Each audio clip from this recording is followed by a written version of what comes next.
Hello, everyone. I'm Rebecca Skeel, and I want to welcome you to this Facebook Live, whether or not you're going to jump on this live video with me, or if you're going to watch it later.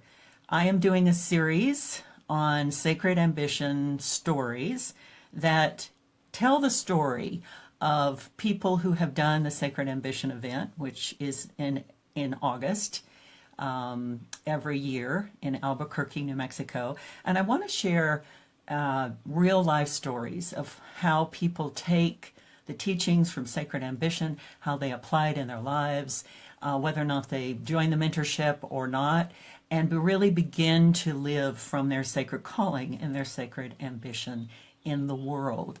I talk a lot about radical loving and sacred action and sacred ambition and sacred calling. You know, there's a lot of sacreds in that, isn't there? What is my definition of sacred? I consider anything that you do as a blessing to yourself or others as sacred. And that's for you to decide.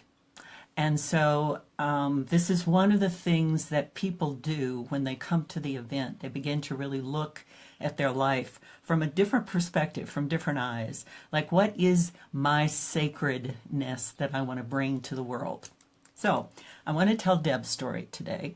I met Deb Ford several years ago, actually, in a mastermind in Vancouver. And we immediately knew that we had a lot in common because both of us came from a very heartfelt desire to have our work in the world reflect our deep caring, our compassion, and also serve the greater good. So when Deb raised her hand and volunteered to tell her story, I was really delighted. I started off by asking Deb, what do you consider sacred work? And she said, it's got to be bigger than just me. It involves other people. It has some kind of holy element to it, what she calls the greater good. And it invites the person to be quiet and contemplative with oneself so that you can right-size yourself. I love that, right-size yourself. You can stay the course and not be pulled off by ego, wants, and desires.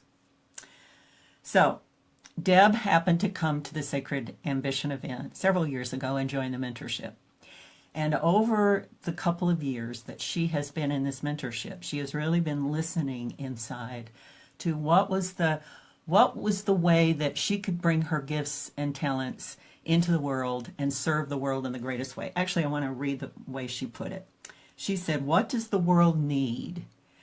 And what unique gifts do I have that I can bring to whatever issue I am feeling called to?" That was her prayer. So in listening, she had retired from being in HR departments in corporations in Chicago, where she lives. And so she knew it had something to do with conflict resolution. She knew she wanted to do something in that area, in her life now.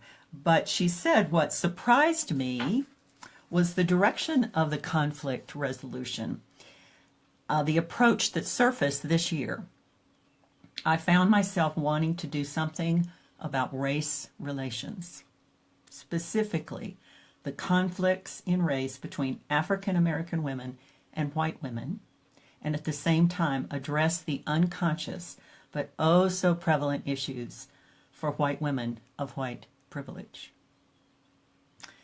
So Deb grew up, a little background, Deb grew up in Erie, Pennsylvania, now lives in Chicago, Illinois. She's very aware of segregation, anger, prejudice, and suffering that the lack of dialogue between black and whites can cause. She goes on to say, we really do not know how to sit down with each other and talk openly. So what did Deb do? She reached out to an African American woman friend and began to have dialogues with her. And from that conversation that began, they both realized that what they wanted to do was to gather women around a dinner table or in a living room or in a restaurant, 4 to 6 at a time, and begin to have the conversation. She says, I want to talk openly about what is breaking our hearts in this current political and socio-political environment, and to foster compassionate listening so we can heal the children and heal our communities. Hi, Vincent. Hey, Patricia. Welcome. So another surprise for Deb was when she began to talk to her African American friends about white privilege. They said to her, that's not our conversation. That's a conversation white women need to have with other white women. So she's in this place right now. Hey, Katie.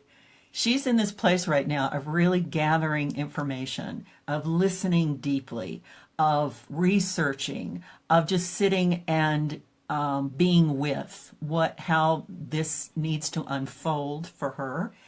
And obviously she's not doing it by herself. So she says, right now it's research and conversation time for me. I need to continue to ask questions and gather the responses, so when our groups do start, we will have some sense of territory and where to begin. She goes on to say, this is soul work for me, and I realize that I need to go deep, have conversations, and proceed with a thoughtful research phase rather than leap in with both feet. That's where I am, and it's really rich. Deb grew up in a time that was segregated. She grew up in Erie, Pennsylvania. She said she actually went to an integrated high school that was very unusual for the time that she grew up in. And it made a huge impression on her. And so all of her life, she's been very aware of how conflicts get resolved if we sit down and have conversations with one another. Hello, Grace. So this is really near and dear to her heart. And this also illustrates a lot of times how sacred callings come forward. The seeds are usually planted very early in our life, and then they grow a little bit by little bit until we have the opportunity, the space, the time to really turn our attention inward to that sacredness inside and say, what is my gifts and talents? What is my work that I can bring to the world? And it doesn't necessarily have to be a business.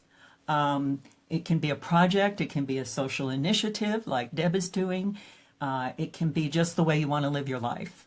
And so Deb's story really illustrates this in that she had a career. She did the corporate thing, and now she wants to bring this work to the world. So I asked Deb, what are the guidelines that you've learned through the Sacred Ambition mentorship that really, are very true for you as you step now into this work? And she said, definitely know who you are is so important. Getting rid of a lot of baggage and behaviors that just don't work anymore. Knowing that you are a divine being and that you have gifts that you can experience in a much greater abundance when you team up with others. And I would add that having an ongoing dialogue with your higher power, or whatever you call that, because that keeps you focused on the greater good, so the inner fears do not get in the way. So where is her Sacred Ambition Social Initiative vision? It's to gather groups of women, 4 to 6, around a dinner table or in a living room or at a restaurant, and begin to have these kinds of conversations. And she ends by saying, and we keep reminding ourselves that it's going to be one dinner table at a time. So I want to thank Deb for sharing her story, for her light in the world, and I hope you're enjoying these little Facebook Live videos that I do about stories. I'll be sharing a lot more in the weeks to come. So until next time.